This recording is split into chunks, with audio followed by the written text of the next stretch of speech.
জান্নাতি মেয়ে চেনার চারটি উপায়। প্রিয় ভাই ও বন্ধুগণ, ভালো মতো মনে রাখবেন, এই পৃথিবীতে অনেক মেয়ে আছে যাদেরকে দেখে মনে হয় জান্নাত থেকে পালিয়ে এসেছে, অথচ ভিতরটা হচ্ছে একবার মাকাল ফলের মতো। দেখে মনে হয় এত সুন্দর চোখ, সারা শরীরটা বোরকা দিয়ে ঢাকা, আর সাদা সাদা দুইটা চোখ, সারা শরীর কালো। রাবেয়া বস্রির বংশধর, এ তো হচ্ছে রেখে গেলে আর পাবো না। সঙ্গে সঙ্গে সম্পর্কে জড়িয়ে যায় এবং হচ্ছে বিবাহ করে নেয়। দেন যখন বিবাহ করে ঘরে নেয়, ঘরটা নরক হয়ে যায়। জানতে পারে নাই যে এত খারাপ। বলেছে জীবনে কোনোদিন কারো হাত ধরি নাই, অথচ জীবনে কোনোদিন একা হাঁটে নাই, কারো হাত ধরা ছাড়া কোথাও যায় নাই। কোনো মেয়ে কোনোদিন সম্পর্ক করে নাই, হাজারটা সম্পর্ক করে এসেছে। এরকম অনেক মেয়ে রয়েছে, এদেরকে আপনার আইডেন্টিফাই করতে হবে, এদেরকে চিনতে হবে। ধোকায় পড়ে যান, লাইফটা ধ্বংস হয়ে যাবে। চারটি গুণ যদি কোনো মেয়ের ভিতরে আপনি পেয়ে যান, তাহলে আপনি সঙ্গে সঙ্গে এঙ্গেজ হতে পারেন, সঙ্গে স্বপ্নে আপনি জড়িয়ে যেতে পারেন।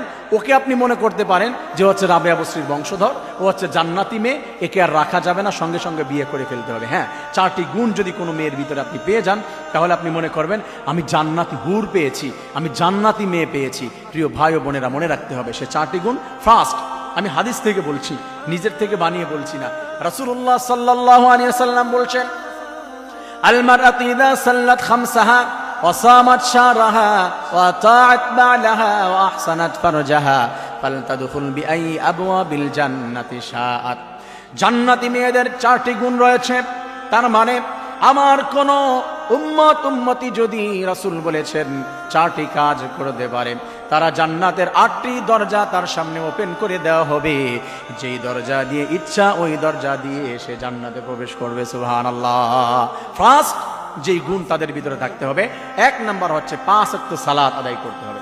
5 ওয়াক্ত নামাজ আমার যেই বোন, আমার যেই মা আদায় করে, তার ভিতরে কোনো ময়লা থাকতে পারে না, তার ভিতরে কোনো অপরাধ থাকতে পারে না।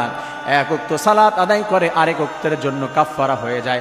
তার মানে মধ্যবর্তী যেই সময়টি পার করে আরেক ওয়াক্ত নামাজ আদায় করলে অপরাধগুলো ক্ষমা হয়ে যায়। হাতের অপরাধ অজু করলে চলে যায়, মুখের অপরাধ অজু করার জন্য মুখে পানি দিলে চলে যায়, পায়ের অপরাধ চলে যায়। এভাবে প্রত্যেকটি অঙ্গ প্রত্যঙ্গ পরিবর্তন হয়ে যায়, পরিষ্কার হয়ে যায়। আর নামাজ আদায় করলে আল্লাহ তাআলা জানিয়ে দিয়েছেন, ইন্নাস সালাতা তানহা আনিল ফাহশাই ওয়াল মুনকার। আল্লাহ তাআলা সমস্ত ফাহিশা অপরাধ থেকে নামাজের মাধ্যমে বিরত রাখে।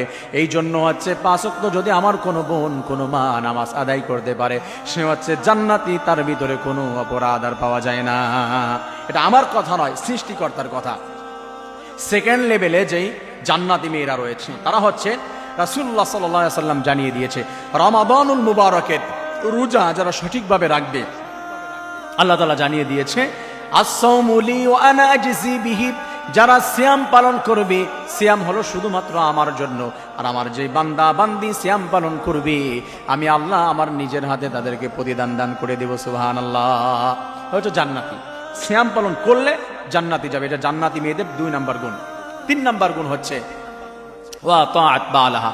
স্বামীর আনুগত্য করবে, স্বামী যা বলবে হাজবেন্ডের প্রত্যেকটি কথা মেনে নিবে, মাথা পেতে নিবে, নম্রতার পরিচয় দিবে, ভদ্রতার পরিচয় দিবে, শ্রদ্ধা করবে, ভালোবাসা, সবটুকু সম্মান সবকিছু হাজবেন্ডের জন্য দিয়ে দিবে। তার মা, তার বাবা, এইগুলাকে প্রায়োরিটি দেওয়ার আগে প্রায়োরিটি দিবে তার হাজবেন্ডকে।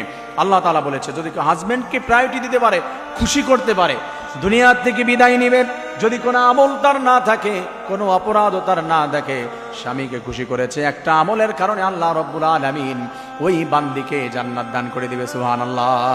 জান্নাতি মেয়ে হচ্ছে ওইটা যে স্বামীর সামনে নত হয়ে যায়, স্বামীর আনুগত্য করে, এটা হচ্ছে জান্নাতি মেয়ে। জান্নাতি মেয়েদের 4 নাম্বার গুণ, 4th লেভেলে যারা রয়েছে, তারা হচ্ছে, আল্লাহ রাসূল জানিয়ে দিয়েছে, ওয়া আহসানাত ফারজাহা। যারা তাদের লজ্জাস্থানকে সেফ করে, হেফাজত করে, লজ্জাস্থান অন্য কোথাও ব্যবহার করে না, জাস্ট শুধুমাত্র তার হাজবেন্ডের সামনে সমস্ত সৌন্দর্য সে প্রকাশ করে। যেই ড্রেস আপ ইচ্ছা সেই ড্রেস আপ করতে পারে, যা ইচ্ছা তাই পরবে না, তাও অপরাধ হবে না হাজবেন্ডের সামনে। কিন্তু অন্য কোথাও ড্রেস আপ করার পরও যদি সৌন্দর্য প্রকাশ পায়, জান্নাত পাবে না। লা ইয়াজিদুনাল জান্নাতা রিহাহা। জান্নাতের সুঘ্রাণও পাবে না, যে জান্নাতের সুঘ্রাণ 500 বছরের রাস্তা দূরত্ব থেকে পাওয়া যায়। আমার প্রিয় ভাই বোনেরা, এজন্য এই যে 4টি কাজ করতে হবে। ফার্স্ট হচ্ছে 5 ওয়াক্ত নামাজ, রমাদানের রোজা, স্বামীর আনুগত্য এবং লজ্জাস্থানের হেফাজত। মানে পর্দা 100% করে পর্দা মেনটেন করতে হবে। ওই যেই জাহেলি যুগের মেয়েদের মতো নয়, وقرن في بيوتكن ولا تبرجن তাবাররুজাল জাহিলিয়াতিল উলা। জাহিলি যুগের মেয়েদের মতো চলাফেরা করো না, তাদের মতো তুমি জীবনযাপন করো না, লাইফ লিড তাদের মতো হবে না, ওয়েস্টার্ন কালচারে হবে না। তুমি যদি সুন্দর মতো ইসলামিক সমস্ত বিধানগুলি মেনে নিয়ে যদি লাইফ লিড করতে পারো, এই 4টি গুণ যদি অর্জন করতে পারো, জান্নাতের 8টি দরজা তোমার সামনে ওপেন। যেই দরজা দিয়ে ইচ্ছা ওই দরজা দিয়ে প্রবেশ করবে আমার প্রত্যেকটি মা বোন। সুবহানাল্লাহ। আমার প্রিয় ভাই ও বোনেরা, মনে রাখবেন, তা জান্নাতি মেয়েদেরকে চেনার 4টি উপায় বললাম হাদিস থেকে। আল্লাহ রাব্বুল আলামিন আমাদেরকে এই 4টি উপায়, এই 4টি গুণ দেখে প্রত্যেকটি মেয়েদেরকে বিবাহ করার এবং প্রত্যেকটি মেয়েদেরকে জাস্টিফাই করার যে সে ভালো কিনা মন্দ, এইগুলো আমাদের সবাইকে চেনার, বোঝার এবং সবাইকে আমল করার তৌফিক দান করুন। আমিন।